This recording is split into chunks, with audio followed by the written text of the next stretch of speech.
po ang presidente ng TODA sa buong Pilipinas. O yun. Kaya Yes. kanina pa ho ako nagsasabi.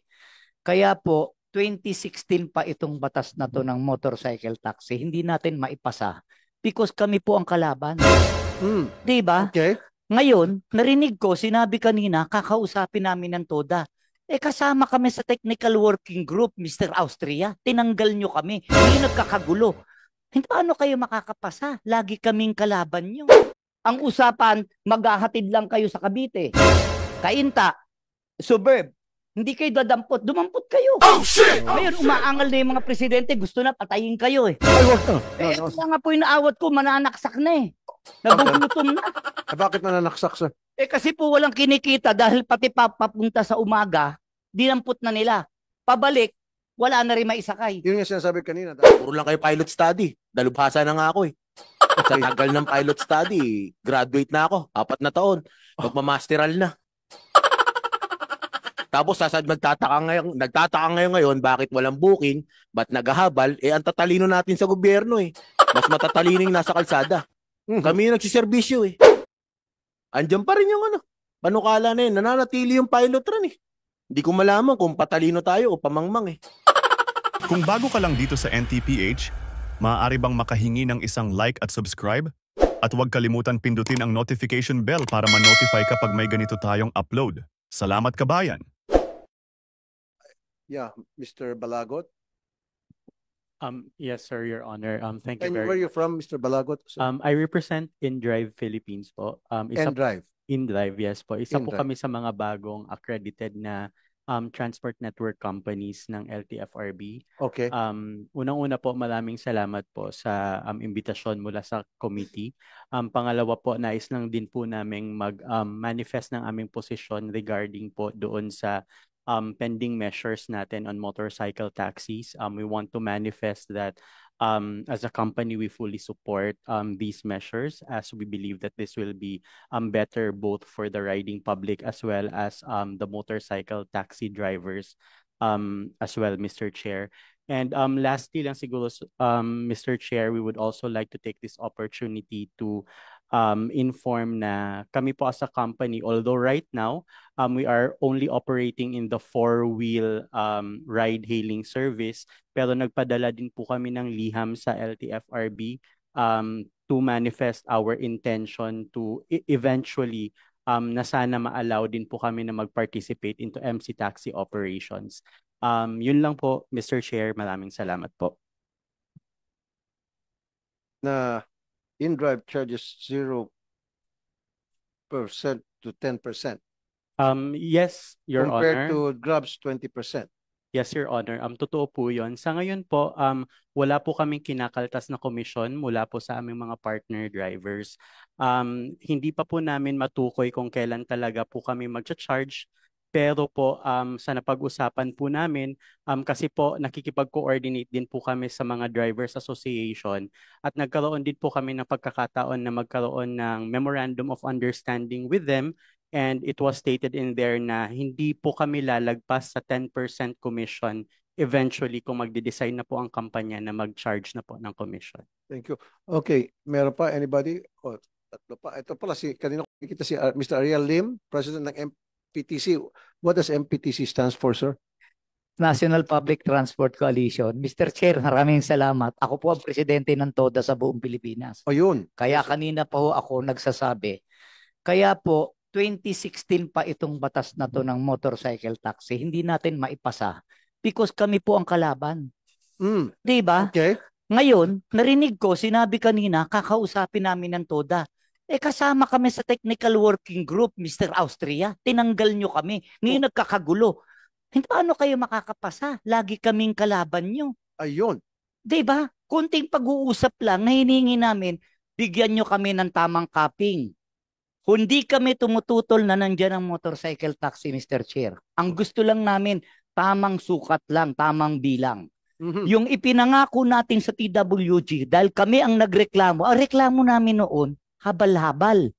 Pumasok ka, Mr. Roy ka, pumayag kami. Ngayon, kami na napirwisyo. Ano ba talaga ito, kuya? Ngayon, umabot tayo sa nagdemanda pa kami. Nakademanda ho ang motorcycle taxi na to sa court sa San Juan, kaya alam ni JBRC to, ni Senator, kasi doon ko pinail. Mhm. Dahil ho, hanggang ngayon walang capping. Inamin nung isa rito ni Wayne na sobra sila. Mhm. Diba? Kasi nga, wala kayong ibinibigay, hinihingi namin nasa na listahan.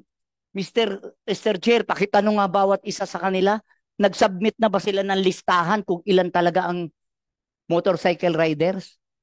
Ito bang planong And that should have been submitted sa sa LTFRB din. Ay, hinihingi nga ho namin para naman meron din kaming basihan kung kami ay aangal o hindi. Wala maibigay eh. So, So, wala kayong sinasabit na gano'n? Mr. Rieka, Mr. Jacinto, Mr. Tingson.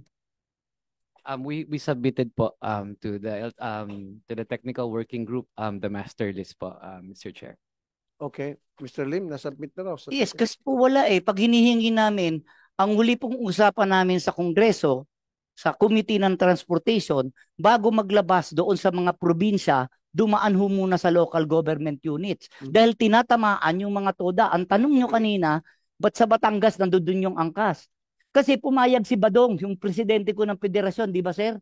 Pumayag yung federation president ko na magkaroon ng angkas doon. Sa sinatanong nyo, bakit hindi nagkaroon ng problema kanina sa Angeles, hindi pumayag si Mario Bautista, yung presidente ko ng federation sa Angeles. Kahit pilitin nyo yun, ayaw. Kumampi si Mayor Lasatin.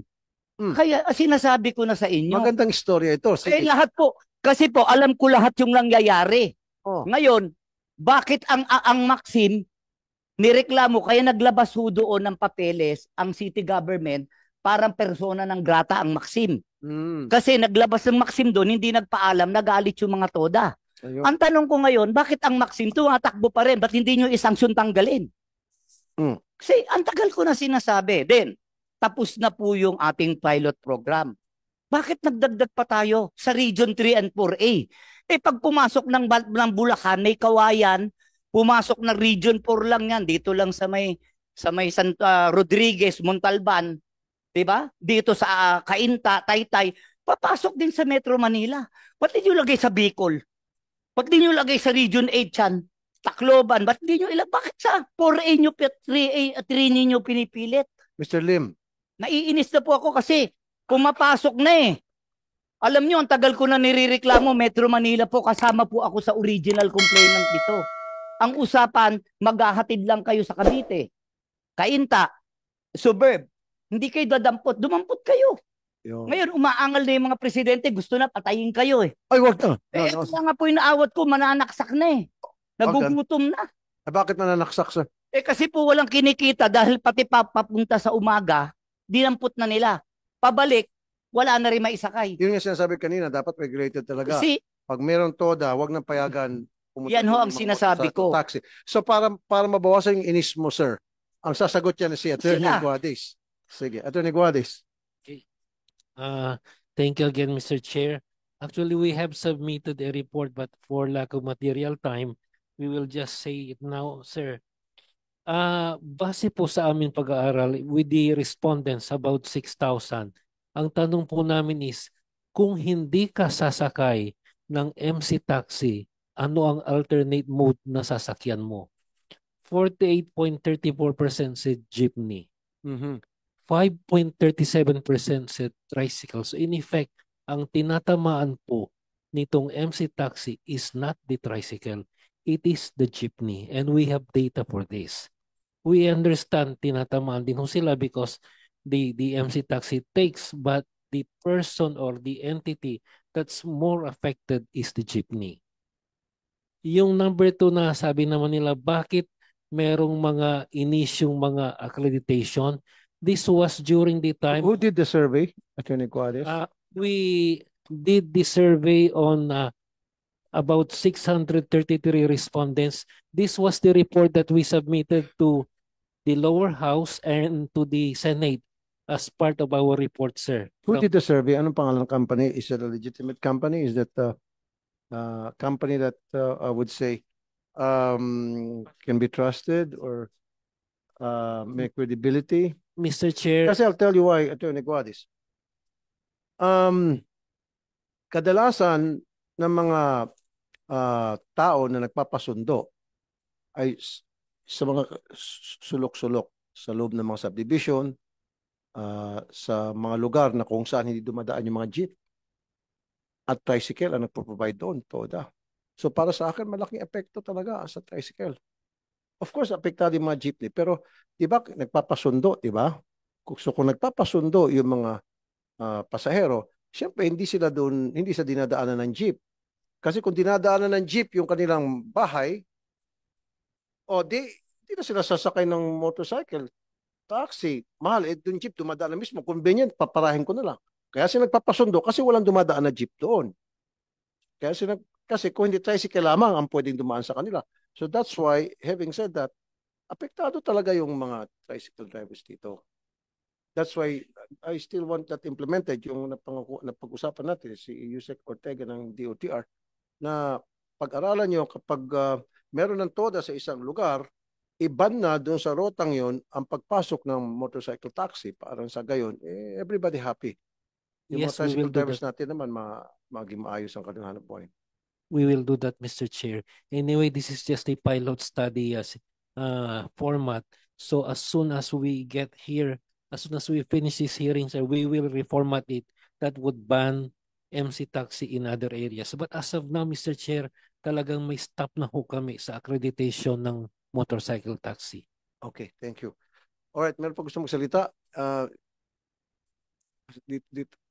Isa lang, tatanungin ko lang po. Ulit, sino po ang nag-survey? Please, sabihin nyo yung katotohanan. Ang nag-survey, kayong motorcycle taxi. Dahil nagtanong kayo sa terminal namin ng tricycle. At nung tinanong namin yung nagsusurvey, taga saan ka? Self-serving yun. Self-serving, taga Move It ako. May taga Joyride. Kayo, inutusan kayo. Huwag kasi kayo magsinungaling. Sabihin nyo na rito, kaya tayo nagkakagulo eh. Kami nalalaman namin dahil may mga TODA president kami bawat lugar. Kaya nga yung tinatanong kanina, Mr. Lim, how credible is the Hindi company nila that masagot. conducted the survey? Hindi po nila masagot, Mr. Chair, kasi yun ang totoo. Mr. Chair, the survey was done by LTFRB through apps. Yung mga naglagay po kami sa apps, and then we asked them to come up with some answers to specific questions for a limited period of time. Okay. Mr. Lim. Kami po ang gumawa ng survey, Mr. Chair. Okay, thank you. Thank you, Attorney Guadis. Sino pang gustong magtanong? Sir, thank you, Your Honor, for inviting us here. Ako po si Ginoong Patrick Climaco, Secretary General ng Consumer at Mamamayan-PH. Sir, meron po akong dalawang gustong i-point out. Yung una po, yung pong pahayag po namin na suportado po namin itong mga ganitong pagkilos po, na sana po ma-establish na po into law yung pong instead na provisional, ma-establish po na magkaroon ng ano po ba yung dapat na proseso po natin doon sa bilang ng mga motorcycles, taxis. Kasi po, simple lang naman po yung hiling po namin bilang mga consumer na makapasok at makauwi po sa amin sa mga aming mahal sa buhay. Although mas mataas po ito kaysa dun sa pagsakay po ng jeep, pagsakay po ng bus, mas mataas po ng konting pamasahe. Pero ang importante po dito, mas mabibigyan po ito ng maginhawang paglalakbay po sa aming mga consumer. Yun lamang po. Tas, Senator, may isa pa akong concern.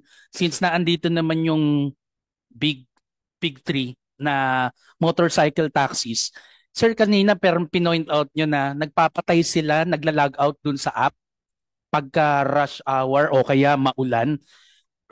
Tama po yun, sir. May napansin na po akong ganyan. Pero kanina po, papunta po ako dito, dyan po sa area ng Buendia LRT, McDonald's, DLTV. Hindi lang po yun. Yung pong dahilan kung bakit nila pinapatay o nila-log out yung app. Natuklas ako po kasi, sir, habang nagbubook po ako, may lumapit po sa akin. Isang light blue, isang dark blue, which is Angkas and Joyride. Nag-aalok po sa akin. Nung pagkasagot ko po na ito po nagbubuking na po ako, hindi na kumibo. So something fishy come into my mind na lalabas to na kolorum. Kasi po hindi siya magre-register dun sa sistema ng app ng Angkas at saka ng Joyride. Paano po kaya ang mga mekanismo para maprotektahan po yung mga mananakay na katulad po namin? kanina po sir, nabanggit nyo may nagreklamo sa inyo na angkas, rehistrado talaga tapos muntikan pa siyang mahalay. How much more na daylight, walang rehistro ng aking pagbubuk kung papatulang ko po yung driver na yon ng kanyang offer. Good question. So angkas, wala kayong monitoring system na pag yung inyo pong rider nagpatay ng app, agad-agad questionin mo, bigyan nyo ng patawag para magpaliwanag. Kasi nangyari talaga yan palagi, yung nagpapatay ng app, especially kapag rush hour or kapag umuulan. And yeah, buti na point out ni Sir Patrick. And para magkolorum sila, and then magcha-charge sila mas malaki. Now, itong pasahero, gusto lang makauwi, sige, kahit na triple pa yan. Wala kayong sistema na para ma-address itong issue na to, sir. Maraming salamat po, Mr. Chairman. Actually po, meron kaming fraud detection system. Chine-check po namin kung yung frequency na pagsisirado ng offline tas pag-online, meron pong algorithm yon na nagde-detect na kung ginagawa niya ng madalas, ibig sabihin, either nag-check siya ng price para malaman yung presyo, yung basehan ng presyo, tapos ino-off niya yung app para maghabal-habal. So na-check po natin yung meron na po tayong mga na-ban based on that. Pero sir, mataas ang insidente ng pagpapatay ng app during rush hour. Hindi mo na-observe yan? During mga umuulan-ulan. Sir, actually po kami po sa experience po namin, no, for peak hour at for pag umuulan ng konti po, basta hindi po typhoon, actually yung drivers po namin tumataas po yung online. Tumataas po yung online bikers namin on the road. No, sir. Opo. During peak hours at kapag umuulan, no drivers available. Palagi yan. Mga-staff ko. Yan palang reklamo ng mga staff ko. Sasabihin, no drivers available. Oh.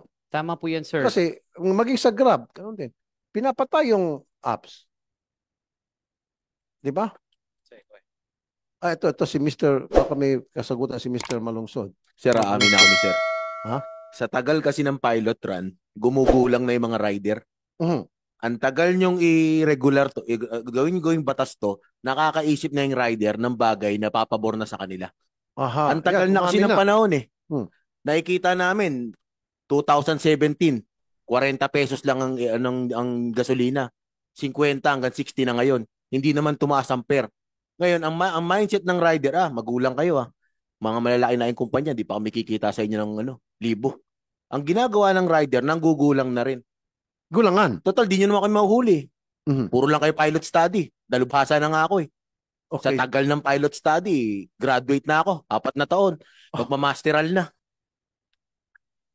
Tapos nagtataka ngayon bakit walang booking, ba't naghahabal, ang tatalino natin sa gobyerno eh.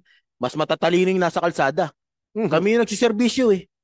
Ayaw nyo makinig sa amin, di gagawa kami ng para kumita kami ng mas malaki rin. So, kung hindi natin po ililigal to, ilang taon na? Si Ariel nga eh. Tumanda na rin eh. So sino sinisisi mo dito? Gobyerno na po. Ang tagal na ng pilot study. Ang sabi noon, nung nag-uusap kami, pilot study, 6 months to 1 year. 5 taon na po, masteral na. Mano man lang sana, sir, every now and then, nagbabago ng LTFRB chairman eh. Dati ang humuli pa sa amin, si Lisada. Sino si Lisada? Dating spokesperson ng LTFRB. Spokesperson, ang chairman, yung board member. Ba't kayo hinuli? Kasi illegal daw po kami. Yun lang alam namin na hanap buhay pag bumotorsiklo eh. Matagal na yung habal-habal eh. Wala pa sila sa gobyerno, may habal-habal na eh. 2009, may habal-habal na. Pinopost na ni Congressman H. Durano. Hanggang ngayon, namatay na si Representative Raul Delmar ng Cebu. Andiyan pa rin yung panukala na yun. Nananatili yung pilot run eh. Hindi ko malaman kung patalino tayo o pamangmang eh. Attorney Cuadis, pakisagot lang. Or you want to answer that? Mr. Chair. Sasagot naman po si Chair Guadis, but ang tawag po dito na nagugustuhan ko yung sinasabi ni Mr. Maglusod because basically yun po yung reality on the ground. Syempre po, it's connected sa amin, sa gobyerno, sa ating mga big players, and with due respect even sa ating pong proseso sa paggagawa ng batas, siguro it's a wake-up call in such strong statement po, no? But we appreciate that. So, Chair Guadis, please. Mr. Chair, when I came in, the pilot study is still on process. We submitted the final report.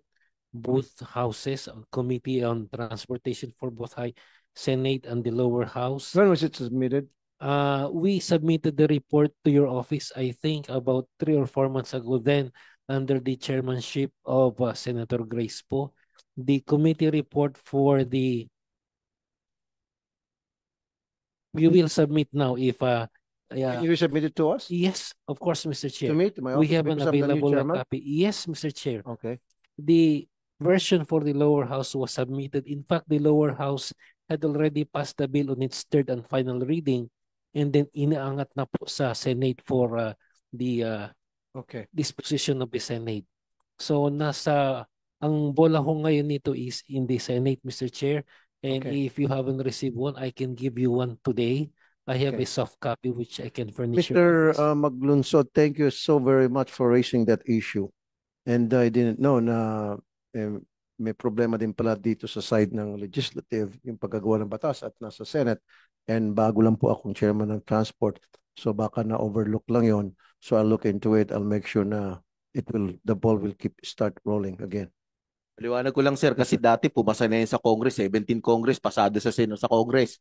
Hindi pumasa sa Senado. 18 Congress, pasado doon sa Senado. Hindi pumasa sa Congress. 19 Congress, pumasa sa Congress, sa Senado po ngayon. Hindi na naman. Kasi sir, yeah. Kada mag-election po, lagi kami nagagamit mga rider. Lagi kami tinutulungan pag tuwing election. Pagtapos ng election, hindi na kami natutulungan. Iwan na naman po kami sa ere. May mga, okay, let me explain to you a little bit on how it works sa pagpapasa ng batas. In fact, ako mismo nakaramdam niyan. Yung pinasa ko yung Magna Carta for Seafarer. May dadaan kang proseso, first reading, second reading, third reading, and then after that, then ipapasa mo yun sa Malacanang for signature. May mga lobbyist kung tawagin na para harangin yung bill na yon, especially kung may mga apektuhan na ibang sektor. So, magkakaroon ng lobbying. So, ako, fortunately, nalampasan ko yun at naipapasa ko yung Magna Carta for Seafarers. Now, I'm gonna do it again one more time. Titignan ko yung batas na yun once na na-submit sa akin yung sinasabi niya, Tony Guadis, yung report. And then I'll keep the ball rolling again to make sure na yun ay may pasang batas, hopefully. Mr. Royeca? If I may, sir, no, I really relate to what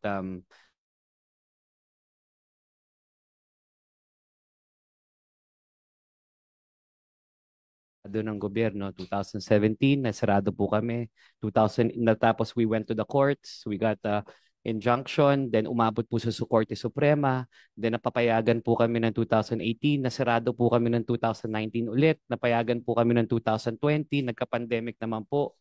Tapos 2 taon po kami binbin, tapos 2022. So talagang malaki pong paghihirap yung dinaanan namin para sa mga bikers. Nakailang ano po kami, nakailang rally, lahat na po ginawa namin. Tapos parang, you know, yung bill lang po, paulit-ulit na lang po yung usapan eh. Parang nagre-rewind na lang po, nagre-rewind all the time. And masakit po kasi nakikita ko po yung mga bikers ko araw-araw, 'di ba? Parang promise ako ng promise sa kanila pero hindi naman po siya natutupad. But I think also as we progress to this pilot, Mr. Chair, marami po rin po na-epektuhan, Mr. Chair. As we progress to this pilot, ngayon po may mga issues na with the TODA, tapos hindi ko po alam yung ano niyo sa jeepney. So we hope talaga po na magkaroon po tayo ng magandang usapan on the road kasi malaking-malaki na po yung hanay ng mga habal-habal. And maraming salamat po, Mr. Chair. Hindi niyo po alam yung pinagdadaanan namin na nandito kayo na china-champion nyo kami kasi yeah, it's been really hard. 8 years na po. Tuloy-tuloy lang po. 8 years. As a matter of fact, gusto ko na po idalhin ito sa TWG but I was told by my chief of staff na gusto raw ni JB ng isa pang hearing. So siguro bilisan natin yung isang hearing and then after ng isa pang hearing na request ni Senator JB, then didiretso ko na sa TWG. Okay, how's that? Okay, meron pang mga hindi pa napagbigyan. Si Mr. What's your name, sir? Jobert Balagios from the Motorcycle Rights Organization. Go ahead po, Sir Jobert. The floor is all yours. Mr. Chairman, thank you. Thank you for your reaction to Mr. Magdiksod. Since the beginning of yung pagpasok namin sa Congress and then Senate for this bill, one of the most important things na iniingatan namin was the standards that was set. The reason for this is because, like what Senator JV said, nung una tutol kami, even if I'm with the rights for riders, we believe that during the first few years, hindi pa ready yung hanay namin for such big responsibility. And then, when we were talking about it in Congress, nakita namin yung initiative ng platform to make it legal. And when we challenge them na we will impose standards so high na kapag hindi nyo masundan yung standards, we will not support you. And they accepted that challenge. So to us, it's very important because if this becomes a law, our only request here for LTFRB, LTO, and especially DOTR is to maintain those standards and not bring it down. Why? Buhay ng tao pinag-uusapan dito. Hindi lang ng pasahero, pati na rin ng rider. And we don't want to push them to the brink of masisira yung sinimulan, yung pinaghirapan at pinaglaban because pinabayaan natin silang bumaba ang standard. So that is our calling here. And we will continue to support and fight for the MC taxi industry, but we have to uphold its integrity as a whole. I have just one observation out of all the discussions today. We all want what's fair for all. And what we noticed kanina na hindi masyadong napansin and nagulat nga ako, dati kasi puro speculation lang, we all know that Move It has been acquired by Grab. That was publicly announced. And then we heard that Grab Bike is also entering into this industry. Our question here now is, isn't that double franchising? Why not operate as one entity if you have one owner? LTFRB. Thank you, sir. Very well said, Mr. Jovert. You couldn't have said that any better. Thank you for that statement and your opinion and observation. Attorney Guadi, sir. Mr. Chair, with the permission. First, Mr. Chair, these two have separate entities. These are two corporations with separate juridical personality. So from the perspective of LTFRB, magkaiba po ito. So we treat them differently. However, we're still waiting for the opinion of the Philippine Gaming Commission, who will come up with its own study on whether to allow both or just a single entity. Why gaming? I'm sorry, Philippine Competition Commission. Okay. My apologies, Mr. Chair. That's my mistake. PCC, Mr. Chair. I'm sorry. All right, sige, sir. I say waiting for Philippine Competition, okay, Commission for their opinion. Okay, and Philippine Commission. Yes, Mr. Chair. We will, along with our reply to them, we will send your office a copy of the same, Mr. Chair. So Philippine Competition Commission, right? Yes, Mr. So kailan kayo magpapalabas ng inyong opinion? Make it official para naman tulad ni Attorney Sir Jobert, maimpurmahan siya at sila pa, mga stakeholders dito. I cannot commit on the timeline, Mr. Chair, but I will get back to you within the day, Mr. Why Chair. why you cannot commit for the timeline? Nasa gobyerno tayo, kailangan magbigay tayo ng commitment para malaman ng taong bayan kung kailan tayo pwede umaksyon at kailan sila mag-expect ng ating action. No, I'm not gonna accept that. You give us the timeline. When? Within 2 weeks, Mr. Chair. Within 2 weeks. So that means after Christmas, Before 20th na lang, Mr. Chair. Before po? session break. Before 2 weeks, sabi mo eh. So next week, Mr. Chair.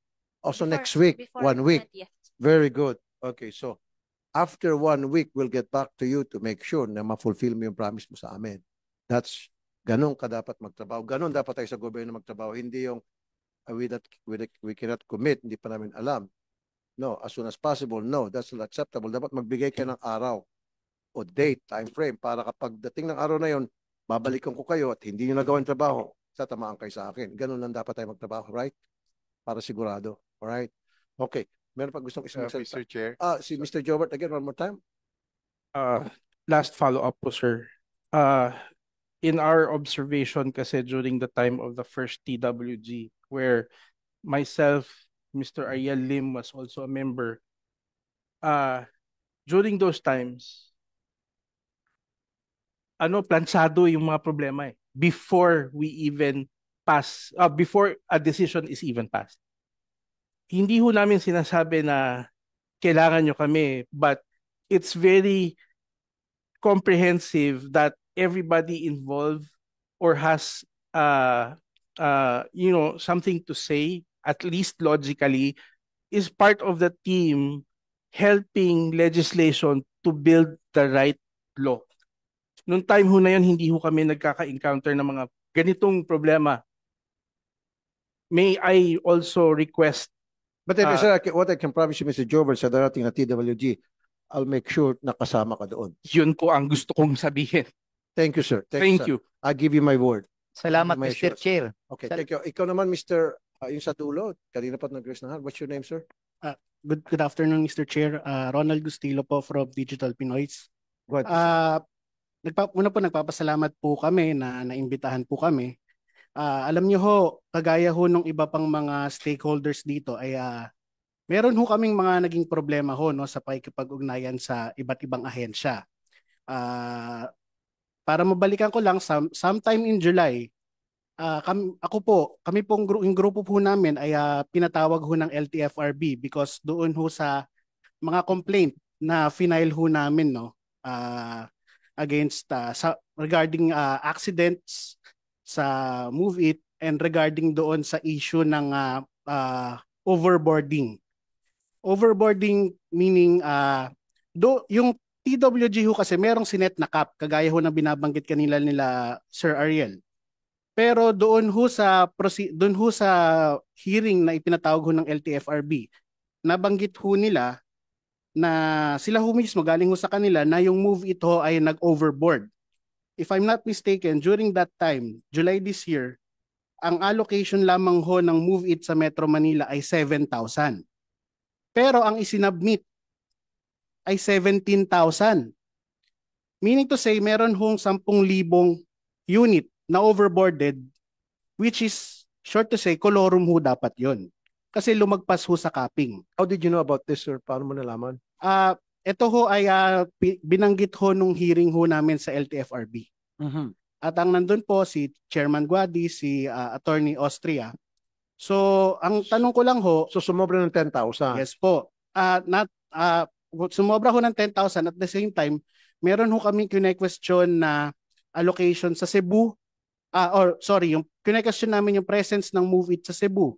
Because during that time, meron hong nangyaring aksidente sa Cebu na kung saan yung rider ho ng Move It at yung pasahero niya na involved sa aksidente at namatay. At nung panahong yon supposedly ay wala pa ho sila dapat sa Cebu.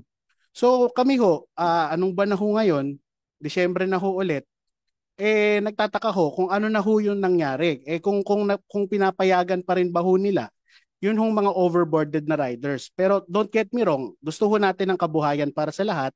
Pero kailangan ho, ilagay ho natin ito within the limits na sinet din ho ng ating pamahalaan. Kasi ang problema ho dyan, bukod ho doon sa binabanggit ho ni Sir Jobert na double franchise, kapag sobrang dami ho ng riders na ipinapasok ho natin, eventually masasaturate yung market. Okay, at sir. magsasuffer passengers. Thank you, sir.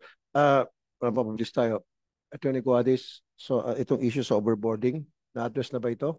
Anong ginagawa nating action para mabigyan ng solusyon? Yung problema sinasabi ni kanina ni Mr. Ronald? Bustillo. Mr. Chair, if I may answer the ano po.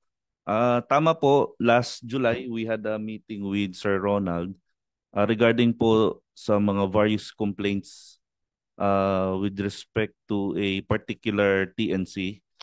I think nakapag-submit na po ng answer si Move It. And Ano po nakalagay doon sa answer na Move It? Na bakit sila nag-overboarding ng 10,000 units? actually, Mr. Chair, yun po kasing answer na marami po kasing issues, and yung answer po ng Move It, if I may just furnish a copy kasi medyo marami pinag-isa-isa, pinagsama-sama na po Pero you nila should yung have mga analyzed it and you should have after analyzing it, then at least masabi mo na saan ngayon kung ano talaga ang reason ba't sila overboarding. Why were they allowed? Basically, Then what did you do to stop it? basically, yes, Mr. Chair. Was there any sanction given? As of now, wala pa pong Bakit wala? resolution. So bakit walang resolution? Gaano katagal na to? Yes, Mr. Chair. I'll have to confer with Sir Ronald if we have kung nagkaroon po kami ng conversation, if he wish to reply to the answer. No sir, pinapahaba mo. Pakisagot Yes, sir. ng tanong ko, ano pong ginawa niyong solusyon, aksyon dito po sa sinabi ni Sir Ronald na nakarating naman sa inyo, nagmihiring pa kayo sa LTFRB tungkol dun sa overboarding na more than 10,000. So anong ginawa niyo nung malaman niyo na meron palang ganitong overboarding, sumobra-sobra yung Move It? Ano ang ginawa niyong aksyon? Sa ngayon, Mr. Chair, No, hindi sa ngayon. Ano ang ginawa niyong aksyon? Isang tanong, isang sagot, sir, please. we have already pinoint out na po namin sa Move It yung issue of overboarding. Ang position po ng Move It is that wala pong black and white as regards sa capping. Hindi, alam niyo naman na nag-overboarding na. Sobra na eh. So, ang gusto ko malaman, ano po yung ginawa? Pinaikot mo ako, sir. Come on, sir. Mr. Austria. Hindi ako pinanganak kahapon, okay? Baka ikaw, kanina ka lang pinanganak. Kasasabi ko lang na pinag-usapan nyo sa LTFRB na inaamin nyo na merong overboarding na 10,000. Ayan sinasabi nga ni Mr. Ronald. Ano ang ginawa nyo? Anong hakbang? Meron bang naparusahan? Meron bang na-sanction? Meron bang namultahan? Etc. Ganun lang po yung sagot.